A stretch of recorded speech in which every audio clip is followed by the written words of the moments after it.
अर्थात हर प्राणी को एक ना एक दिन निश्चित क्षण पर मरना अर्थात अपना शरीर त्यागना ही पड़ता है।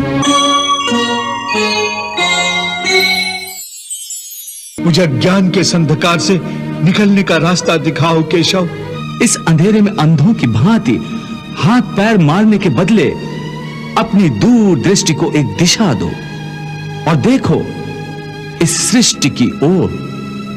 इस सृष्टि में जो जन्म लेता है वो निश्चित रूप से मृत्यु के अधीन हो जाता है। इसका अर्थ यह है कि इस मृत्युलोक का हर प्राणी, चाहे वो मनुष्य हो, पशु हो, पक्षी हो या फिर पेड़ पौधा हो, हर सांस लेने वाला प्राणी अपने जन्म के साथ अपनी मृत्यु को भी लेकर आता है।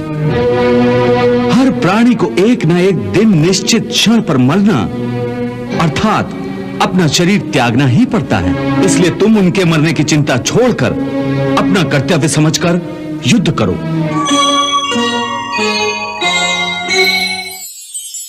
वाह अर्जुन वाह, एक सांस में तुम ज्ञान की बड़ी बड़ी बातें करते हो और दूसरी सांस में अपने को शिष्य मानकर मुझसे ज्ञान और मार्गदर्शन की याचना भी करते हो।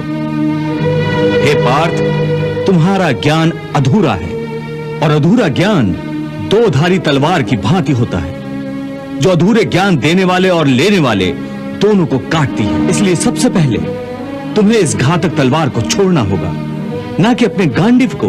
परंतु तुम तो उल्टा ही काम कर रहे हो। हे केशव, मैं क्या करूं? मेरा मन और मस्तिष्क उस धर्म कांटे की भांति डोल रहा है जिसके दोनों पलड़ों में बराबर बराबर मात्रा में ज्ञान और अज्ञान दोनों रखा हुआ है। इसी दोराहे पर खड़ा हुआ मैं आपकी शरण में आया हूं। मुझे एक गुरु की भांति रास्ता दिखाओ। हे कौन्ते, इस परम सत्य को अच्छी तरह समझ लो कि विश्व में केवल शरीर नाशवान है किंतु आत्मा अविनाशी है। शरीर के मरने पर आत्मा नहीं मरती।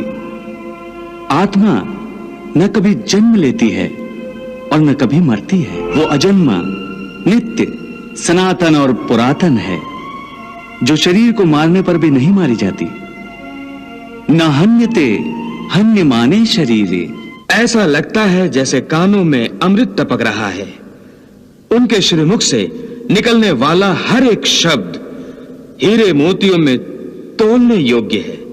और श्री कृष्ण ज्ञान का यह भंडार इतनी उदारता से लुटा रहे हैं कि उसे समेटने वालों की झोलियां छोटी पड़ जाएंगी।